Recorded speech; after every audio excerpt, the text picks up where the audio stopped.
We are all in the midst of a race to the rapid development to AGI. And it was OpenAI CFO talking about AGI. The definition of AGI is actually very important to OpenAI.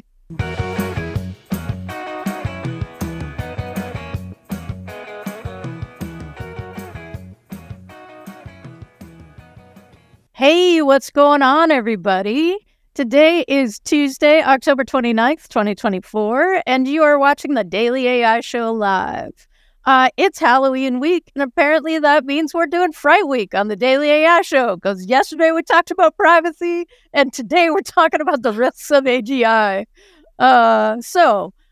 Today we're asking, are we ready for super smart AGI? AGI is artificial general intelligence. And one of the things that's important about this is that we are asking this question because the people who are in the room, as we keep saying, the people who see what is happening before it's released to the public, and there's a big difference between what is seen by the company in the research and then what can be released to the public.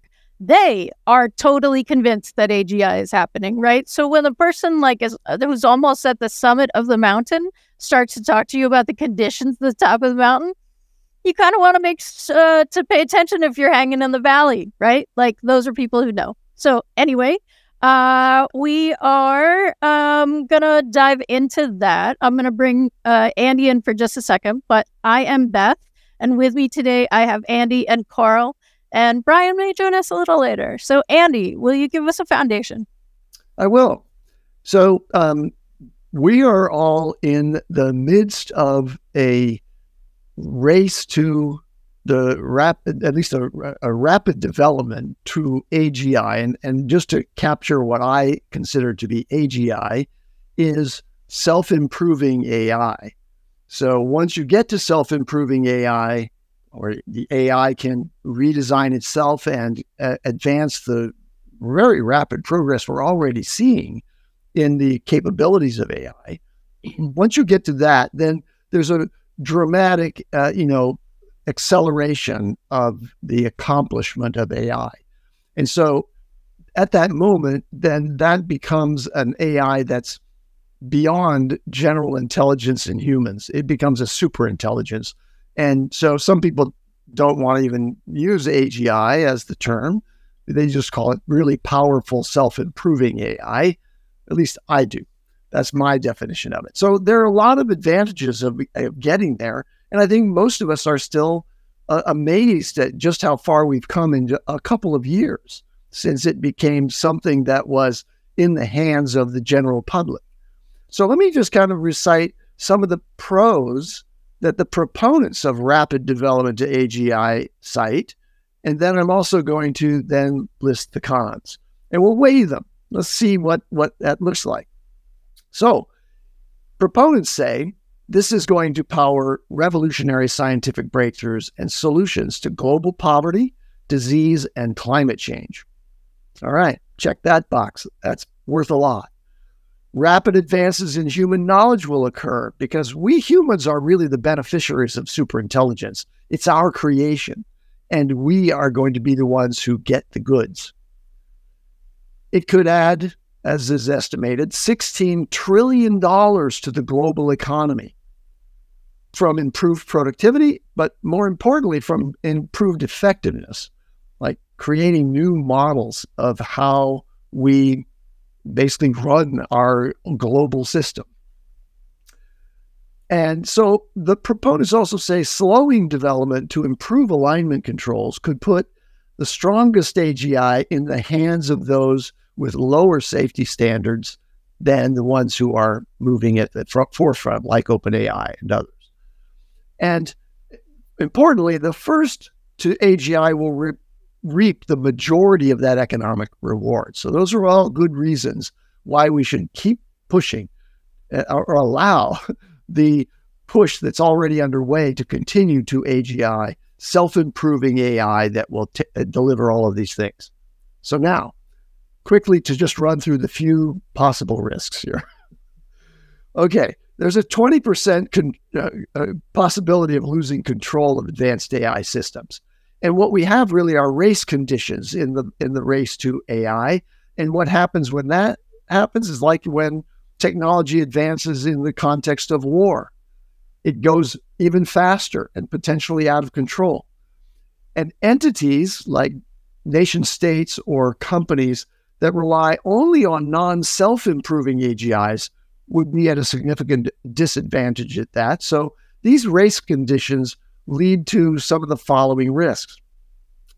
Current alignment techniques won't scale against rapidly advancing powerful AI. Alignment refers here to making sure that the AI and its power is used for purposes that are in alignment with the interests of the human race. Okay. Another risk, small but very meaningful to those who are going to be the subject of bias, is the risk of societal biases in AI just from the nature of the training data that we're giving it. There's the risk of AI-powered scams really, poisoning the economic structure of our exchange. Of course, AI agents have shown in some rare cases the ability to circumvent human control in order to achieve objectives that they've been given by humans at this point. But it's also possible that they could develop their own objectives. Okay, so there are more, but I'm going to cut you off there because this is a bowl of sunshine for your Tuesday. Here we go. But I want to bring Karl into the discussion. Clearly, there are many benefits and there are many risks. Where do you come down on this? Oh, and you are muted because I asked you to, maybe. Sorry. Nope. Oh. Wow. Okay. Well, here I go. Some more. It's almost Halloween. Think about mass customization of targeted disinformation, centralization of power and wealth among tech elites, and advances in social inequity so that there's more. Okay. Exploitation and subjugation of human labor, job displacement for knowledge workers, and cyber criminals in a race against law enforcement. Okay. Okay. So that I had a question about the connection between the $1 trillion, many trillions of dollars growth in the economy, which is kind of dependent on someone being able to pay dollars, right? Like it's not just that it exists. Like that's a transactional measure, right?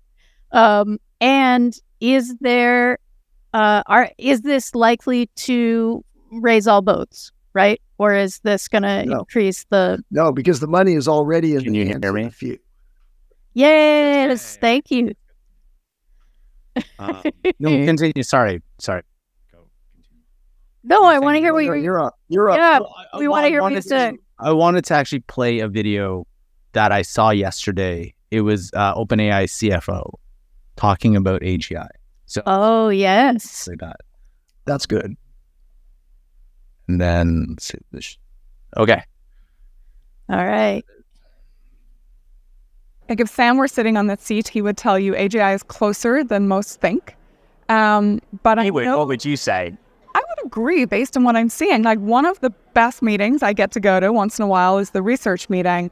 And it would blow your mind to see what's already coming and what, as we've learned how to take reasoning models like O1 Preview on top of GPT models and the interplay between those, you're now really starting to see some incredible outcomes, PhD level outcomes, where you have in your pocket human intelligence that is PhD level in physics, in biology, in chemistry, in English literature, like whatever the job is you need to do. If you're a healthcare researcher, if you're a banker, if you're in education, the tool that you are now carrying, the power there, blows my mind. Okay. So I thought that was a really neat thing, clip from the CFO. So I think there's one is the definition. How is AGI defined? And two, you have to for me, it's kind of interesting, the two camps of it. The Yann LeCun's camp, it's like, this thing is no smarter than your cat, or wait, is your cat smarter than this thing? So there's no way this thing is going to be even remotely close to what we think. And he has really good points where he's like, well, as humans, we take in visual, audio, all our five senses to form part of the reasoning and capabilities that in the world today. And right now, the AI that we have is bits and pieces of that. Kind of it can see, kind of it can hear, and can't really touch and feel. So like there's a lot of stimuli that still needs to, I don't know how it's going to get that information from to make qualify that as AGI. And maybe that's the difference, because some people think, well, that's one definition of it, but here's another definition, and you have a lot of, that's where the benchmarks and the testing and say, these are the things, right? So first of all, I don't think anyone's going to agree on that term. And secondly, how do we know when it's here? Like, will tomorrow, I don't know, Dario Amodei would say, hey, we got AGI. It's now Sonnet 4 or Claude Opus 4. If he says it, does it mean we have it? Like, how would you define that? Some people say we already have it. I don't know if that's true, but I don't think that's true, but some people already say that. And then the third thing, which I'm noticing from like more of a commercial use, is that, so in another clip, she said that there's 250 million users, weekly users of ChatGPT. 5 to 6% of them are paying. So around, what is that, 15 million? Around that per week. That's what that's what she says. So the question I have though is 250 million per week. That's about 1 billion people using it every month. So what is Facebook's? They always say around 2 billion people around there. If 250 million, if 1 billion people are using it per month, the free version, and how many people would that be? 60 million people are using it, like paid users. So that means they have access to O1 preview and all the rest of it. So not everyone who uses AI even has the full capability, knows the full capabilities of what she was saying is you have PhD level reasoning in your pocket. But most of us are still using it to create emails, which is to me, it's a different conversation. But even from a business perspective too, most of the companies that I talk to, yes, they use ChatGPT, but very rudimentary level. And the adoption level of AI in general is very slow. Mm-hmm. And adoption is rising, but what does that mean is people actually sustaining that use? Like, will they actually continue using it? ChatGPT says they do, but what are they using it for? And we've seen the anecdotal evidence of Microsoft Copilot. Are people actually using it? And everyone's trying to throw as much stuff to see what sticks. So even if AGI were to happen, the technology might be available, but the adoption of that will still be, it's not like, oh my God, now we can do everything. No, it's like most people won't even know. I think the AI companies it's going to be a slow, like gradual culmination or slow rollout of the different elements of it. And then what's the adoption level of that type of tool? Is it going to be slow? So let's say if it comes out tomorrow, will it take 2-3 years for complete or 60% adoption around the world? Well, I think one of the things that differentiates the AGI conversation from just general AI adoption is that AGI, you don't need a ton of adoption for the risks to be present, right? Like, you can have a tiny group of people. You can have a tiny group of people who have very Halloween-y, frightening thoughts adopt, and that is a major risk for large populations and potentially all populations, right? So the AI adoption piece related to the AGI piece, I think, is really interesting. I also think that we have, again, like listening to the people who've been there, right? So we did a show on Aschenbrenner's essays talking about like, hey, I was in the room, I got fired. These are some things that I was thinking, right? I think this is important. We'll put a card in so that you can see that, so you can see what episode that was. But yeah, Karl, what do you want to say? Well, who is the other person that just left OpenAI to say that, hey, I forgot what is, like he said. Saunders and Toner in that? No. There was one just recently, part of applied research, and saying the thing he wants to learn, he wants to be able to speak more on the policy side. I forgot who that was. So I think like there are people who, and I don't think that person left as an, OpenAI is doing the worst thing ever. It's like, no, I think it's just like, if you've been with a company for that long, you probably want to do, there's also opportunities now that you can do your own thing. Mm-hmm. And then there's also, hey, how else can we solve certain problems? Because you're probably seeing thousands upon thousands of different little problems that you could go and directly influence solve versus, OpenAI, which is trying to be general to a lot of different problems. Like maybe you can carve your own niche to do very specific things, or you have different ideas. So I think like that's part of it. But in that act alone, to me, that forwards that increases the chances or likelihood we'll see, I don't know, some sort of supercomputer more quickly, because there's more people in various elements working on certain things, hiring more people. But then we also have to think about, in our favorite subject, why don't we talk about that? Like if AGI happens, what is ASI, right? Artificial superintelligence, where, it's like, oh, it's exponentially better than just a human. It has all these things. So, and there's some people who say, once we achieve AGI, ASI is like right around the corner. So it's kind of funny, like how these things are all dependent on each other. But I think we're still trying to figure out what the heck is AGI and when. And who's measuring it, right? Like exactly. ASI seems to make more sense. Hey, Brian's with us. Thanks so much. Hey guys. Welcome. ASI seems like easier to achieve because it's narrower, right? Like I can make something that is fine-tuned. I personally can't, could, but don't. What am I saying now? You can fine-tune something so that it only has to deal with a more narrow scope of all of the content, and then elevate that to a super function, versus having to do that across the board. Yeah?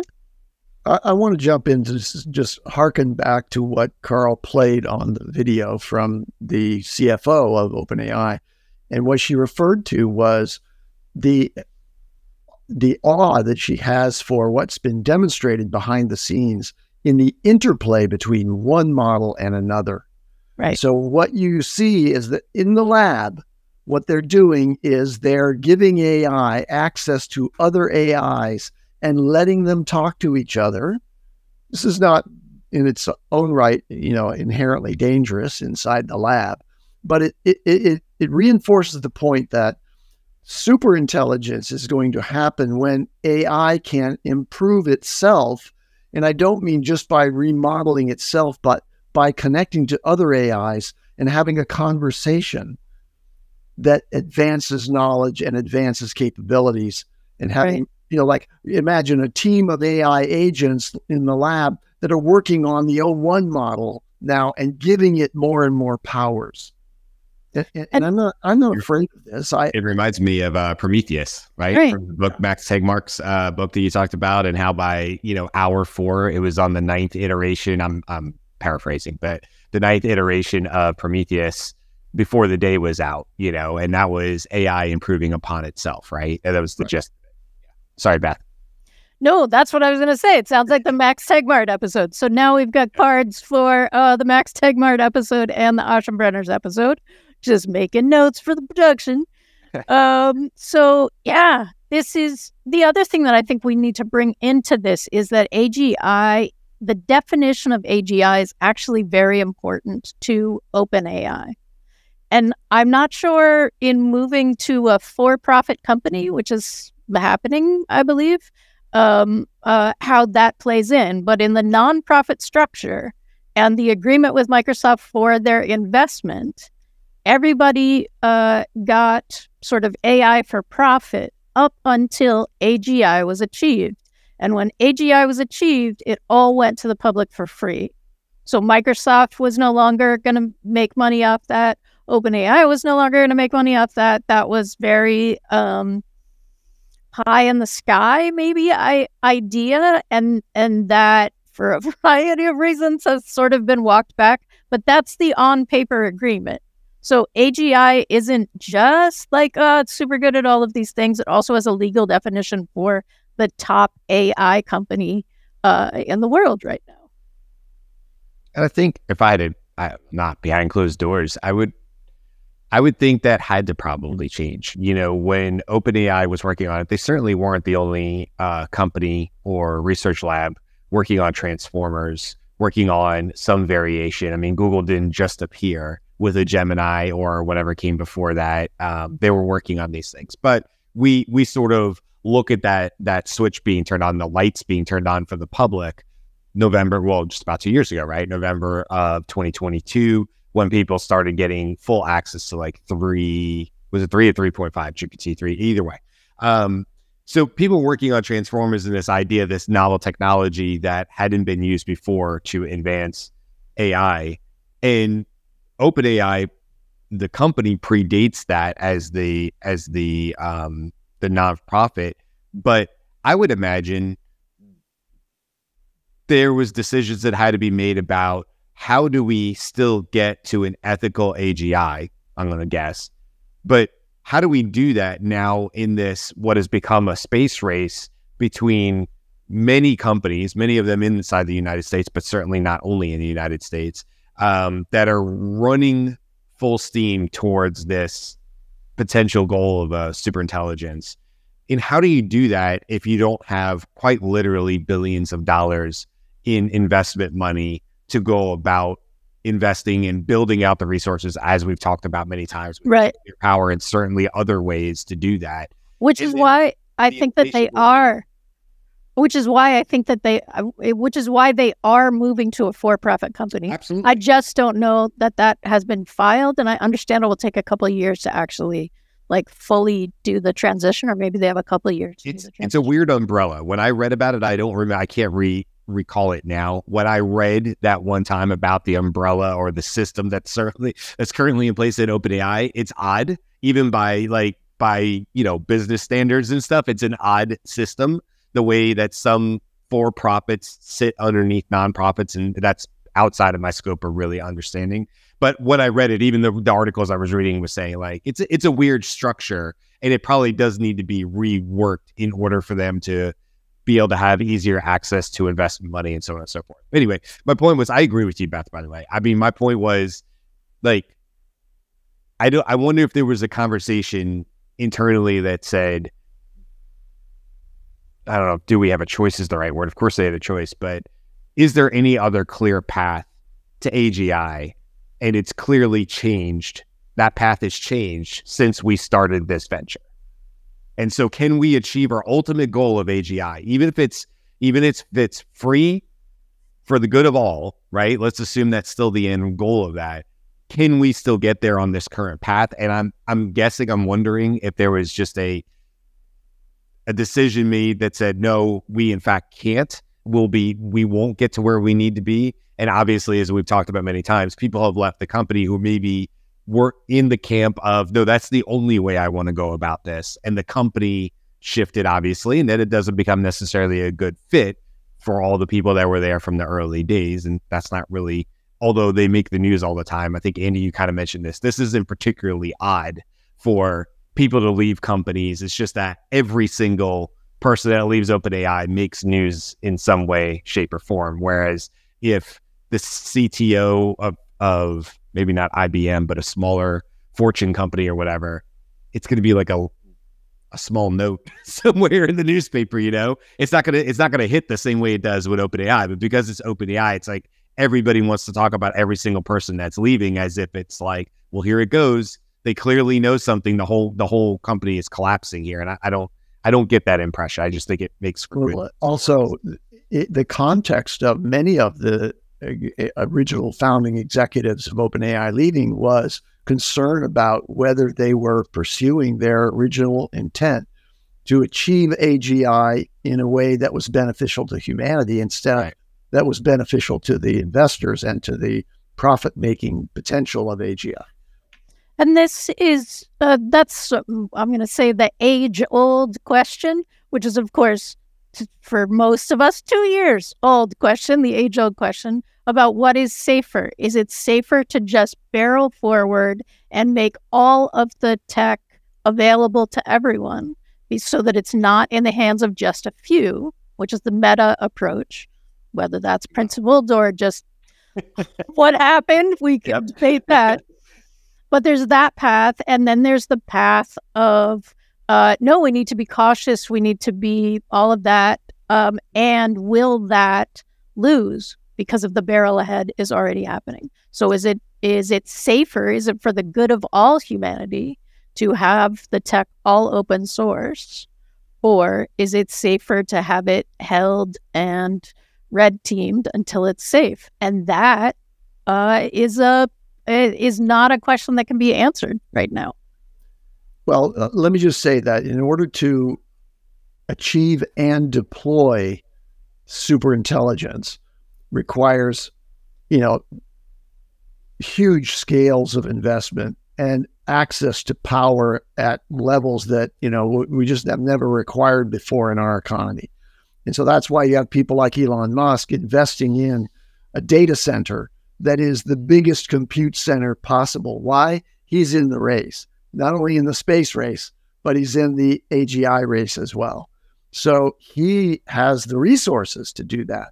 Making open source models available to the general public doesn't accomplish very much when you need either the business model to pay for that at the individual level, and somehow try to compete with people who have vast resources and who can afford the compute and the deployment of the superintelligences. So I think there's an imbalance there. It's asymmetrical warfare, if you will, between those who have the resources and the compute and those who don't. And part of that 15 trillion of additional productivity in the economy that's going to be a result of AGI is investment in those facilities. So that's all counted in there. Karl, sorry. I was going to say, Karl, this was a show that you suggested.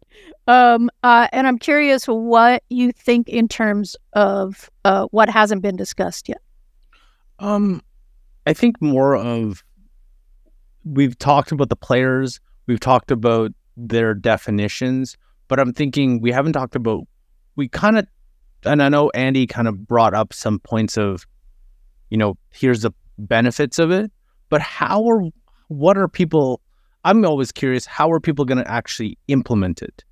Like, what are they going to do to, like, it's not just going to be, oh, it can now do everything for me, I can just sit back. It's like, no, how would that rollout happen? Like, is it through just ChatGPT? It's like, now is it aware? It's like, now I'm aware. The thing that is funny to me was the bit. I don't remember The Office when Pam and Jim were messing with Dwight, and then they're like, "Oh, I have just became aware," and then they go through that bit, and it's like, "I'm here to beat you in sales." Like, is that what's going to happen? It's just suddenly, oh, now it's literally talking to me without prompting. It just feedback after feedback, and maybe that that could be it, where, right now we have to trigger pretty much all the time, we trigger the use of any AI tool we have. But maybe so there's two things I want to talk about. One is maybe it does stuff for us, like in terms of agents, but actually initiates it itself. And two, I had a thought this weekend about, hey, how do you test agents, right? I was thinking about the job seeker market, and if it can look for jobs for you because, it knows the role, it applies for you, and then it has a pretty good interview rate to application rate, but maybe AGI is one step ahead of that. It could tell based on, how many years you are at a position. Just let's take it back, keep at the job seeker. It will automatically start applying for jobs for you, knowing that you're coming out to, let's say, your third year, and you're probably due to get higher pay, right? Because I think most of the stats show that you will get paid higher if you leave a job and go to another job rather than you staying in a job and getting promoted. The company has no incentive for people who will stay anyway to pay you more, but they do have incentive to bring in better talent or more talent. So the question there is, hey, understanding your salary and salary expectations and your goals, maybe you've given it, this is my goal in 5 years, I want to be this, right? COO. If I want to become a COO, it is now with that goal retroactively trying to get you there in 3 years. So it's applying for jobs. And one day you're like, hey, Karl, you have an interview with this company. He's like, what? It's like, yeah, our agent did this, worked with this agent, showed you all the things. It showed that company, everything you've done. You don't even have to apply. It does it for you. And now you have an interview. Oh, cool. And then it does that like automatic. Maybe that would be the implementation of AGI. You give it's an enhancement of a goal. But and on the other side of that, real quick, Karl, I will just say it works the other way too. You can end up being on loan to companies where Correct. You don't actually officially, you're more of a 1099 or you do fractional work or something like that for companies where they're in on the plan and somebody has identified you as a fast mover, rising star, put whatever you want on it. And they say, Karl is on this track and this is the goal. And it's actually understood that all things being considered, you'll work for this company for 4 years. Yeah. And then it's understood that you'll move on to another company that maybe isn't directly competitive. It's not a problem for you to move from one to the other so that you can gain certain skills. That can both be beneficial to the company and you as the employer easily. There's lots of companies that would sign on to something like that and say, hey, we're actually totally cool coming into this, knowing that there's the contractual obligation is that Karl's with us for 4 years. We are going to get the most out of Karl. At 4 years, we think we'll hit this mark and we'll have, hopefully, because of Karl's success and others, we'll move past where Karl's area of expertise is, which is totally fine. You always hear about companies that can get companies revenue up to 5 million, but they're not great at getting to 250 million. That takes a different set of skills than somebody who's already been there. So I see this as, yes, what you're saying, but also that could totally work from the benefit of the company. It's not necessarily to the detriment of the company that, oh, this agent is going to be moving Karl secretly around. It's like, no, why don't we all collectively agree that this is a desired path that brings Karl the best balance of work and life balance and what you want to create, and there's more of a general agreement across multiple parties involved, as opposed to you just trying to have to figure it out. Honestly, that's a great way to be, because lots of people just don't necessarily have the connections necessary because of the colleges or not colleges or where they grew up. So in the context of AGI, we would say that was a pro and a con, right? Like, depending on how that happens, right? You had the idea of having a person, as a personal assistant, right? I mean, we could apply that to education or anything else, but it's just having that work, that professional personal assistant that could be working with you, but not necessarily behind closed doors was my point. Right. I just want to bring it back to the AGI conversation because that slipped a little bit. But you have some AGI stuff you want to share with us. So Don't make sense to me, Beth. go. Talk to us about the Senate hearing.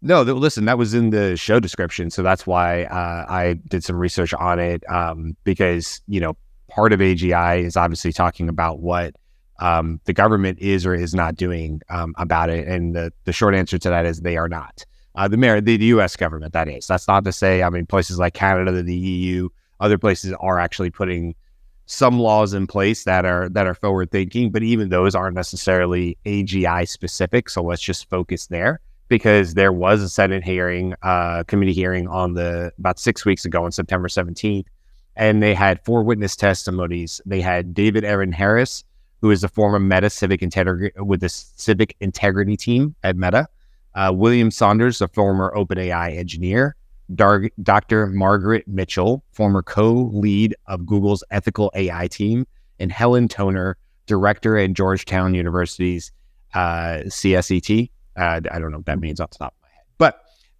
they had 4 people come in, and, typical like sort of big Senate boring room, and, you have the panel in front of you, and they're just there to give their opinion. And I don't want to read through all of it. I did definitely use ChatGPT for this. So just for everybody's awareness, what I did was I downloaded the PDFs of the exact witness testimonies from the 4 people I just mentioned. And then I used ChatGPT and said, well, help me understand where these cross over and where the big overall arching issues are with AGI as it relates to governance, right? What can governments do about it? So that's where this comes from. And they all highlighted different things.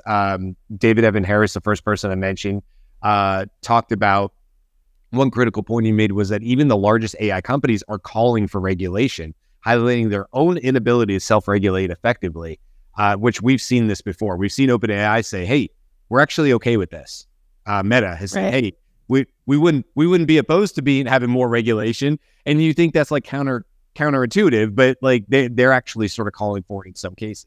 William Saunders, he expressed doubts about OpenAI's focus on safety, noting that several key researchers had left due to a lack of support for safety teams, like they disbanded Superintelligence team, which I'm sure you guys talked about. He even talked about how they were able to openly, in some cases, play around with biological threats. I'm sure it was red teaming or testing, but he was expressing concerns about maybe how easy that was or what the oversights were up to that.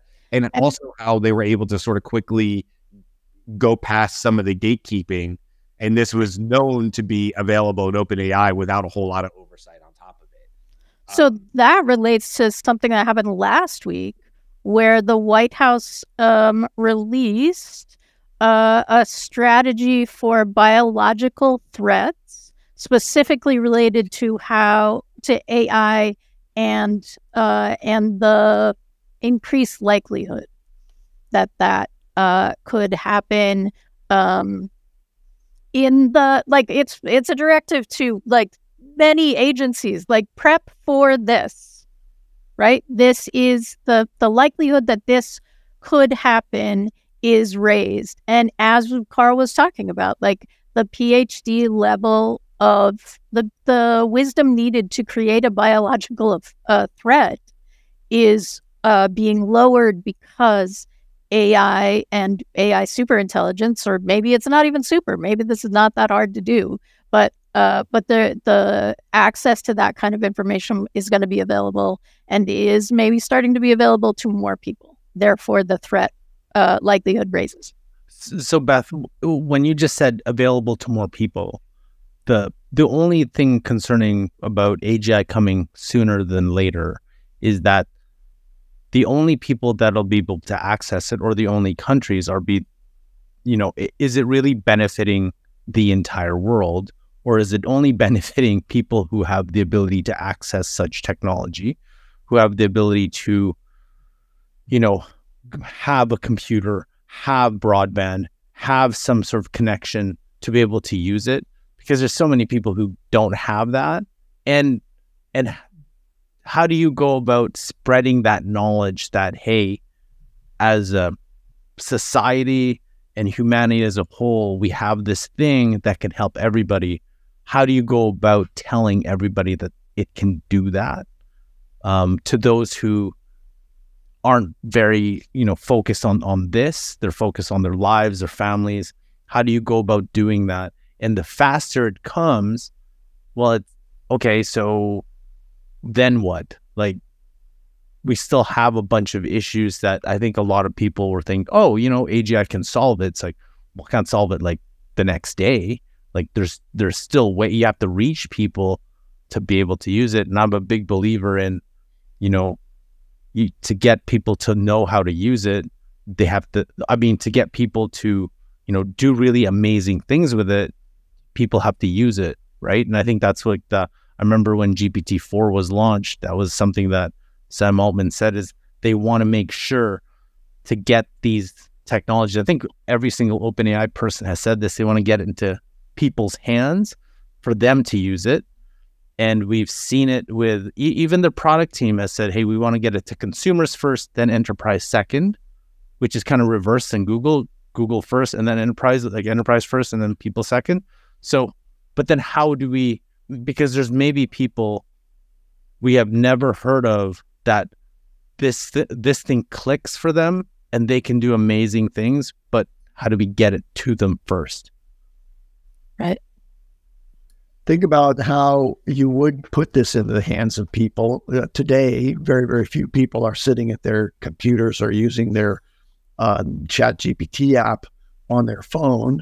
It's probably in the, still single-digit percentages of penetration in the general public. But there's a lot of people who have smart homes with speakers that they can ask questions to, like Alexa and Siri. And how does AGI, when it's available, appear there? Like, right. What benefit would it be to your home and to your, smart speaker, to have AGI behind the scenes? Yeah, I'm not sure. I don't see the benefit accruing really to the general public, except indirectly. So I don't see the simple answer to how do you get AGI into the hands of people. The logical path in my own mind is a personal assistant on my phone that is super intelligent. So eventually Apple and the Android ecosystem deliver to you a super intelligence that's personalized to you and is hopefully running locally, because otherwise you're really dependent on a service provider to deliver that super intelligence. So one thing I would ask everyone here.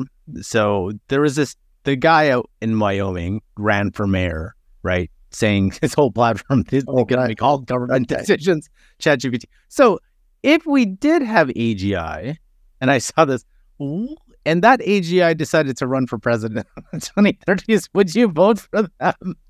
And I'd be like, I'm not. I was like, wait a minute. We still need monkey fingers. 1 billion person value company. Does the government count as a company? What does that mean? Can we replace government officials with AGI, like government officials who could potentially make better decisions than some of our government officials now? And there's going to be a county that's going to do that. There's going to be one county, I'm sorry, it's going to be in the United States, that it's going to vote for something like this, and it's going to be hilarious, and it's going to be news, and I don't know if it's going to work out, but it's going to be one county that does it, and I don't know what it is, but I'm waiting for the day. I mean, we vote in actors and professional wrestlers. Exactly. So there's always that. We have a history of such things. Hey, before we go, because I know we're wrapping up on time, I didn't get a chance to finish up what I was talking about with the Senate thing, and I do want to bring up these 4 parts. I don't necessarily need to get into, like I said, Dr. Margaret Mitchell and Helen Toner also had points to make about AGI, but just to keep it succinct, here's sort of the big picture as I was doing the research on this. Number 1, misalignment between tech and policy. While insiders see AGI as achievable soon, there is a massive gap between the urgency of safety insiders perceive and the slow policy response. That was one of them. Failure of self-regulation. Voluntary agreements and commitments are ineffective, with tech leaders admitting that internal controls aren't enough to handle risk. We just heard a little bit about that. Number 3 was the race to deployment versus safety. Companies driven by market pressures often prioritize launching AI systems quickly over comprehensive safety checks, creating systemic vulnerabilities, which certainly talked about that. And 4 was existential risks and security gaps, potential AGI capabilities to assist in biological threats, which we talked about, and the inadequacies in safeguarding these advancements highlight the seriousness of unchecked AI development. And it just goes on to sort of wrap up and talk about how all these testimonies, the 4 of them, point towards the same critical message. AGI is on the horizon, and the current regulatory and safety measures are not nearly sufficient to keep it in check. Yeah.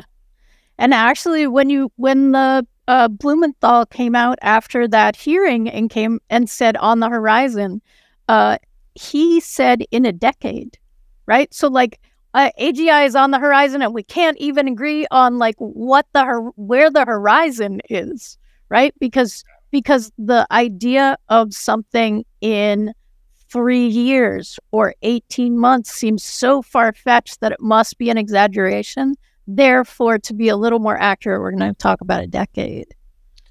I go back to, I think, Andy, you made this point. Correct me if I'm wrong, but we were talking one day on the show, and you were just making the point, I agree with it, is that the idea of, I guess, AGI globally or broadly is not really the way we will see this. There will be no light switch moment. I know Sam Altman has also talked about that, and so have others.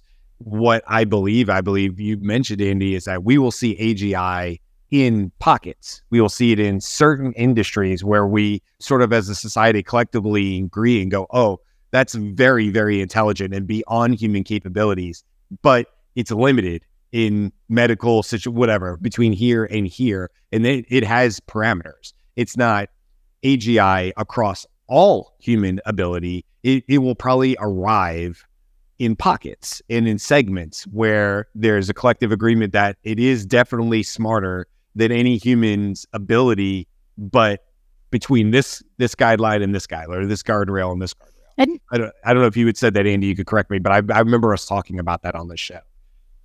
Yeah, I think there are curbed spaces in which you'll see rapid advancements to ASI. But the interesting thing is that purpose-focused LLMs that have been trained on a specific task, they end up, it turns out, being superseded by the very largest frontier models that have reasoning. So it could be, it could be that we'll see it in those pockets as you describe them, but it could also be that there is a model out there that's being refined by AI processes that will be able to do it all. Yeah. Especially if it has the access to the data and to the other LLMs and or other artificial intelligence. It doesn't necessarily have to be a language transformer to, borrow from their expertise, but synthesize that all together in some collective way. So you always want to go to that top model if you're looking for advanced capabilities rather than going to the purpose-built, focused one that's behind the curve. Absolutely. All right, so we're going to wrap it up there. I want to remind folks that you can go to the Daily AI Show. Just grab that QR code right there and get in touch with us. You can send us messages. What would you like to see us cover in new shows? And sign up for our newsletter. All kinds of great things. We have more coming for you in this unintentional Fright Week on the Daily AI Show. We will be talking about the news tomorrow, and there's good news as well as frightening news, I'm sure. Thursday, we're talking about a Polish radio station who did some crazy stuff, and that could be somewhat frightening. And Friday, we'll be looking back at our past 9 shows. So I hope you can join us, and thanks for hanging out with us today. And have a good Tuesday. And yeah, now I'm going to turn on the music because we narrate this stuff when it's the first time we do it. Happy Tuesday, everybody.